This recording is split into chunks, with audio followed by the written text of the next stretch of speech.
नमस्कार दोस्तों, welcome back with another mock test. So today we will discussing about the economics important question जो कि आपके पटवारी syllabus में दिए गए ये टॉपिक है। इससे रिलेटेड आज हम इंपॉर्टेंट क्वेश्चन करेंगे। अगर आपको 10,000 से ज़्यादा एमसीक्यू वाली पीडीएफ चाहिए जिसमें सारा सिलेबस आपको कवर देखने को मिलेगा, तो दिए गए व्हाट्सएप नंबर पे मैसेज करिए। इससे आपकी प्रिपरेशन और ज़्यादा अच्छी होने वाली है। तो चलिए शुरुआत करते हैं पहले क्वेश्चन से। First question on the screen. औसत आय को इस नाम से जाना जाता है, किस नाम से जाना जाता है? Average income is also known as. Option on the screen choose करिए। क्वेश्चन एंड आंसर आपको बाइलिंगुअल आपको देखने को मिलेंगे। The right answer option number D, ठीक है। डी है प्रति व्यक्ति आय। प्रति व्यक्ति आय के नाम से जाना जाता है एवरेज इनकम को। ओके। जब कुछ आय को कुल जनसंख्या से विभाजित किया जाता है तो उसे प्रति व्यक्ति आय कहते हैं।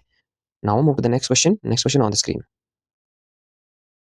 यूएनडीपी द्वारा विकास को मापने के लिए प्राथमिक संकेतक क्या है? बताइए। What is the primary indicator used by the UNDP to measure development? Option on the screen. Right answer है ऑप्शन नंबर डी। डी है ह्यूमन डेवलपमेंट इंडेक्स। यूएनडीपी स्वास्थ्य, शिक्षा और आय तीनों को मिलाकर सूचकांक तैयार करता है। Okay. Option D is the right answer. Now to the next question. Next question on the screen. अब बताओ, सतत विकास का लक्ष्य संसाधनों को किसके द्वारा संरक्षित करना है? Sustainable development aim to preserve resources for. Option on the screen. Right answer option number B. B है फ्यूचर जनरेशन, यानी कि भावी पीढ़ियों के लिए। इसका अर्थ है वर्तमान विकास से भविष्य की आवश्यकताओं को नुकसान ना पहुंचे। ठीक है। ऑप्शन बी इसका सही हो जाएगा।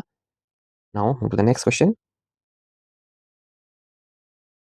7 वर्ष और उससे अधिक आयु वर्ग में साक्षर जनसंख्या का अनुपात क्या कहलाता है? ऑप्शन ऑन द स्क्रीन क्या कहलाता है?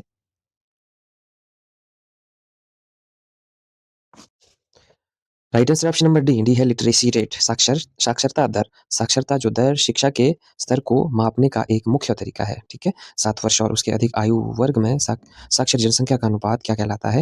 Literacy rate. Option D is the right answer. Now to the next question. Punjab की तुलना में कम प्रति व्यक्ति आय होने के बावजूद किस राज्य का मानव विकास उच्च है? Which state has higher human development despite lower per capita income than Punjab? Right answer है ऑप्शन बी। बी है हमारा केरल। ठीक है। केरल में स्वास्थ्य और शिक्षा की सार्वजनिक व्यवस्था मजबूत है। ऑप्शन बी इसका सही हो जाएगा। इसके बाद है पंजाब की तुलना में। Okay. Now move to the next question. भूजल एक डैश संसाधन है। Ground water is a dash resources. Option on the screen. The right option number A. A है हमारा क्या? नवीकरणीय, यानी कि रिन्यूएबल संसाधन है, सोर्सेज है। वर्षा के द्वारा यह दोबारा भर जाता है, हालांकि इसका अति दोहन चिंता का विषय है। Option A is the right answer. Now move to the next question. अब बताओ, पीडीएस जैसी सार्वजनिक सुविधाएं क्या सुनिश्चित करती है? Public facility like PDS ensure. Right answer है option C. Food security for the poor. गरीबों के लिए खाद्य सुरक्षा को सुनिश्चित करती है PDS. Option C is the right answer. Okay. Now move to the next question. BMI, ये साइंस का क्वेश्चन इसमें ऐड हो गया है, कोई बात नहीं। बीएमआई का उपयोग क्या पता लगाने के लिए किया जाता है? What is BMI? Body mass index use to find. BMI का मतलब है बॉडी मास इंडेक्स। क्या मापता है? तो वह मापता है, क्या मापता है? पोषण का स्तर। Option D is the right answer. यह वजन और लंबाई के अनुपात में तय होता है कि कोई कुपोषित है या नहीं। ठीक है। Option D is the right answer according to question. Okay. न्यूट्रिशमेंट लेवल को मापता है। Now move to the next question. अब बताओ, एक अमीर शहरी परिवार की लड़की के विकासात्मक लक्ष्य क्या होंगे? क्या होंगे? Option on the screen. Right answer option number C. Equal freedom as per brother. अपने भाई के समान स्वतंत्रता। ऑप्शन सी इसका सही हो जाएगा अकॉर्डिंग टू ऑप्शन। ठीक है। Option C is the right answer. Now move to the next question. जन्म के समय जीवन प्रत्याशा क्या दर्शाती है? Life expectancy at birth denotes. Right answer option number B. Average expected length of life. जीवन और औसत अपेक्षित लंबाई। ऑप्शन बी इसका सही हो जाएगा। Now move to the next question. अब बताओ, कपास जैसी कच्चे माल को कपड़े में बदलना किस क्षेत्र के अंतर्गत आता है? Right answer option number C secondary sector के अंतर्गत आता है, याद रखना है। ऑप्शन सी इसका सही हो जाएगा। Now move to the next question. अब बताओ दिहाड़ी मजदूर और रेहड़ी पटरी वाले किस में काम करते हैं? जो daily veg labours and street vendor work in the इसके अंतर्गत काम करते हैं।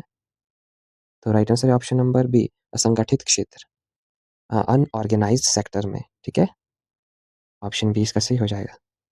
यहाँ नौकरी की सुरक्षा और निश्चितता नियम नहीं होते हैं। हम बोलते हैं ना कि ठेकेदार के थ्रू काम करते हैं, कहने का मतलब ऑप्शन बी इसका सही हो जाएगा। अनऑर्गेनाइज्ड सेक्टर होता है option B is the right answer. Now the next question. अब बताओ GDP is the total value of dash produced during a particular year. GDP एक विशेष वर्ष के दौरान उत्पादित डैश का कुल मूल्य है। राइट आंसर है ऑप्शन नंबर डी। डी है हमारा all find goods and service, सभी अंतिम वस्तु और सेवाओं। दोहरी गणना से बचने के लिए केवल अंतिम मूल्य लिया जाता है। ऑप्शन डी इसका सी हो जाएगा। ठीक है, now move to the next question. अल्प रोजगार को प्रच्छन्न क्यों कहा जाता है? क्यों कहा जाता है? Right answer option number B. B है लोग काम करते दिखते हैं पर उत्पादन शून्य होता है। ठीक है, ऑप्शन बी इसका सही हो जाएगा। Now move to the next question. जो नरेगा 2005 प्रति वर्ष कितने दिनों के रोजगार की गारंटी देता है? तो कितने देता है? 100 दिन। ठीक है, सरकार काम ना दे पाने की स्थिति में बेरोजगारी भत्ता देती है। ऑप्शन ए इसका सही हो जाएगा। Now move to next question. अब बताओ रेलवे और डाकघर किस क्षेत्र के उदाहरण है? तो right answer option number D. D है public sector. Now move to the next question. अब बताओ एटीएम और इंटरनेट कैफे जैसी आवश्यक सेवाएं कौन सा क्षेत्र प्रदान करता है? तो राइट आंसर है ऑप्शन नंबर ए टेरिटरी सेक्टर। ठीक है, तृतीय क्षेत्र, सेवाएं देने वाले सभी कार्य तृतीय क्षेत्र कहलाते हैं, याद रखना है बेटा। Now move to the next question. अब बताओ भारत में सबसे बड़ा नियोक्ता अभी भी कौन है? तो राइट आंसर है ऑप्शन नंबर ए प्राइमरी सेक्टर। ठीक है, जीडीपी में हिस्सा कम होने के बावजूद कृषि में सबसे ज़्यादा लोग लगे हैं। ऑप्शन ए इसका सही हो जाएगा। जो भारत में सबसे बड़ा नियोक्ता अभी भी प्राइमरी सेक्टर है। The largest employer in India is still the primary sector is the right answer. Now next question. औद्योगिक गतिविधियां किस क्षेत्र का हिस्सा है? Industrial activity from part of which sector? Right answer option number D secondary sector का। ठीक है, ऑप्शन डी इसका सही हो जाएगा। उत्पादन की विनिर्माण प्रणाली को औद्योगिक या द्वितीयक क्षेत्र कहते हैं। Secondary sector is the right answer. Industrial जो activity from the part of secondary sector. Okay, now to next question. अब बताओ संगठित क्षेत्र में कर्मचारियों को क्या लाभ मिलते हैं? क्या लाभ मिलते हैं? Right answer option number A paid holiday and PF. ठीक है, ऑप्शन ए इसका सही हो जाएगा। Now move to next question. अब बताओ भारत में मुद्रा का आधुनिक रूप किस संस्था से जुड़ा है? Modern form of money is linked to which body in India? Right answer option number D Reserve Bank of India. भारतीय रिजर्व बैंक केंद्रीय सरकार की ओर से नोट जारी करता है। ठीक है, ऑप्शन डी इसका सही हो जाएगा। Now move to next question. अब बताओ बैंक जमा का एक छोटा हिस्सा नकदी के रूप में क्यों रखते हैं? Why do banks keeps a small portion of deposit as cash? क्यों रखते हैं? राइट आंसर है to pay depositors on demands. जमाकर्ता को मांग पर भुगतान करने के लिए। ठीक है, ऑप्शन डी इसका सही हो जाएगा। Now the next question. Collateral किस प्रकार के ऋण के लिए आवश्यक है? राइट आंसर है option number B formal sector credit के लिए। ठीक है, ऑप्शन बी इसका सही हो जाएगा। Now the next question. ये सारे जो क्वेश्चन है इकोनॉमिक्स के हैं, जो आपके पटवारी के सिलेबस में दिए गए हैं ये टॉपिक्स। ठीक है, उससे रिलेटेड एमसीक्यू मैं आपके लिए लेके आया हूँ। आउट ऑफ सिलेबस में कुछ भी नहीं इसमें क्वेश्चन मैंने पुट किया है। An informal source of credit would be. ऋण का एक औपचारिक स्रोत क्या होगा? सॉरी अनौपचारिक। ठीक है, इनफॉर्मल है, अनौपचारिक जो स्रोत है वो क्या होगा? तो क्या होगा? ऑप्शन बी इसका सही हो जाएगा साहूकार। ठीक है, option B is the right answer. साहूकार व्यापारी और मित्र अनौपचारिक स्रोतों में आते हैं। ठीक है, साहूकार व्यापारी और मित्र है जो वो कहाँ पे आते हैं? अनौपचारिक सॉरी यस अनौपचारिक स्रोत में आते हैं। ऑप्शन बी इसका सही हो जाएगा। Now move to the next question. अब बताओ स्वयं सहायता समूह में आमतौर पर कितने सदस्य होते हैं? सेल्फ हेल्प ग्रुप्स, ठीक है, SHGS usually consist of how many members? कितने सदस्य आते हैं? वो आते हैं 15 से 20 members. Option B is the right answer, ठीक है। Now move to the next question.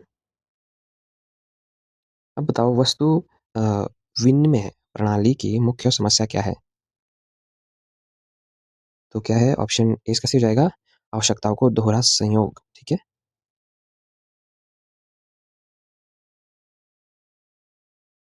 Now move to the next question. अब बताओ SHG में प्रमुख निर्णय कौन लेता है? Who takes the major decision in an SHG? तो वह लेता है, ऑप्शन सी इसका सही हो जाएगा, मेंबर ऑफ द ग्रुप, समूह के जो सदस्य है वो डिसीजन लेते हैं, ठीक है। Now next question. अब बताओ जो ऋण जाल यानी कि डेब्ट ट्रैप तब होता है जब क्या होगा? राइट आंसर है option number C, income is less than डेब्ट पेमेंट्स, आय ऋण पुनर्भुगतान से कम हो, ठीक है, तब होगा हमारे डेब्ट trap. Now the next question. अब बताओ मुद्रा को विनिमय के माध्यम के रूप में स्वीकार किया जाता है क्योंकि currency is expected as a medium of exchange because authorised by the government, ठीक है। ऑप्शन डी इसका सही हो जाएगा, सरकार द्वारा अधिकृत, ठीक है। Now the next question. अब बताओ टर्म ऑफ क्रेडिट्स में शामिल है, क्या शामिल है? आंसर आपने देख लिया, ऑप्शन सी इसका सही हो जाएगा, ब्याज दर और संपार्श्विक, ठीक है। Option C is the right answer. Now next question. अब बताओ वैश्वीकरण ने किसके लिए विकल्पों में वृद्धि की है? Globalisation has lead to increased choice for, right answer option number B consumers, ठीक है, कंज्यूमर्स के लिए वृद्धि की है, उपभोक्ताओं के लिए, ठीक है। Option B is the right answer. Okay, now next question 32। अब बताओ MNC वह कंपनी है जो, MNC का मतलब है multinational corporation, is a company that एक से अधिक देशों में उत्पादन का स्वामित्व रखती है, ठीक है। ऑप्शन सी इसका सही हो जाएगा। Next question. अब बताओ अ, वैश्विक बाजारों का एकीकरण मुख्य रूप से किसके द्वारा संचालित संचालित है?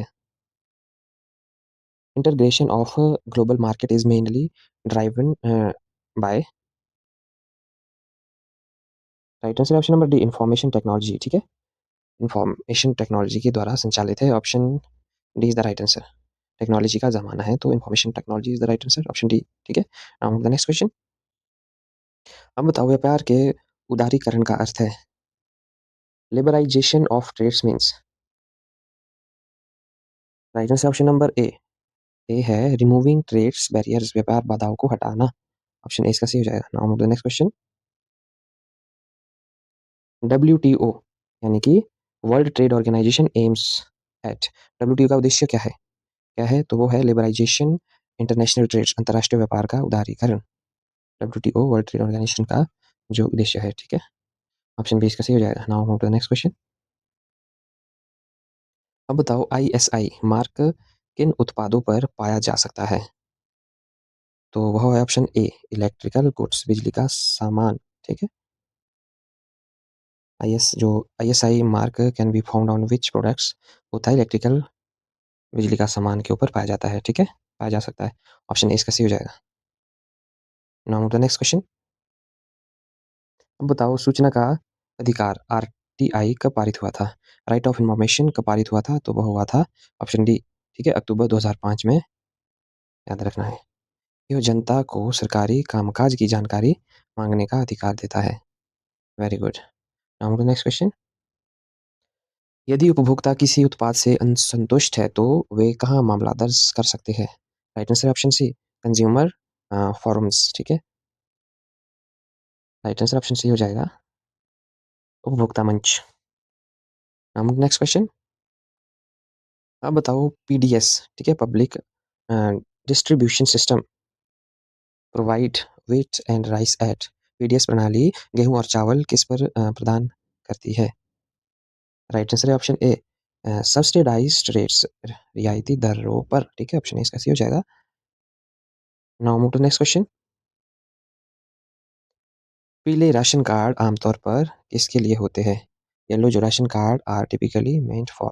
Right answer option B BPL families के लिए, ठीक है? Very good. Now move to next question.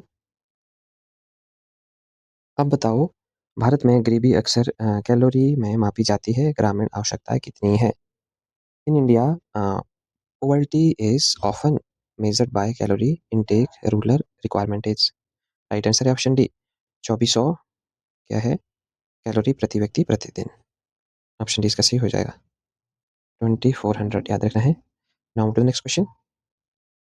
अब बताओ, भारत में सबसे अधिक गरीबी संभावित सामाजिक समूह कौन सा है? तो वह है ऑप्शन सी स्केड्यूल्ड ट्राइब्स, ठीक है? अनुसूचित जनजाति। Now to the next question. अब बताओ, न्याय संगत वैश्वीकरण क्या सुनिश्चित करता है? तो right answer option A opportunity are shared by all. Option A इसका सही हो जाएगा। Now the next question. इनमें से कौन उत्पादन का एक कारक है? Which of these is a factor of production? Right answer option number C land and labour, भूमि और श्रम, ठीक है? ऑप्शन सी इसका सही हो जाएगा। Very good. Now the next question.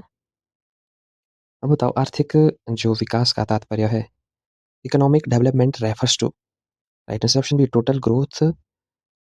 Option B इसका सही हो जाएगा total growth plus improvement in life, कुल विकास और जीवन स्तर में सुधार। ऑप्शन बी इसका सही हो जाएगा। Very good. Now the next question. प्राथमिक क्षेत्र को यह भी कहा जाता है, primary sector is also called. तो राइट आंसर है option number C agriculture and related sector. मैंने पहले भी बताया आपको, जो एग्रीकल्चर एंड रिलेटेड सेक्टर है उनको क्या कहते हैं? Primary sector. Option C is the right answer. Now move to the next question. अब बताओ, संगठित क्षेत्र को संगठित क्यों कहा जाता है? Organise sector is called organise because. Option C इसका सही होगा इट फॉलोज गवर्नमेंट रूल्स, यह सरकारी नियमों का पालन करता है, ठीक है? Option C is the right answer. Now move to the next question. अब बताओ, चेक बैंकों को क्या करने का एक निर्देश है? A cheque is an instruction to the bank to pay a specific amount from owner account, खाते में एक विशिष्ट राशि का भुगतान करे। Option C is the right answer, ठीक है? Now second last question of the mock test.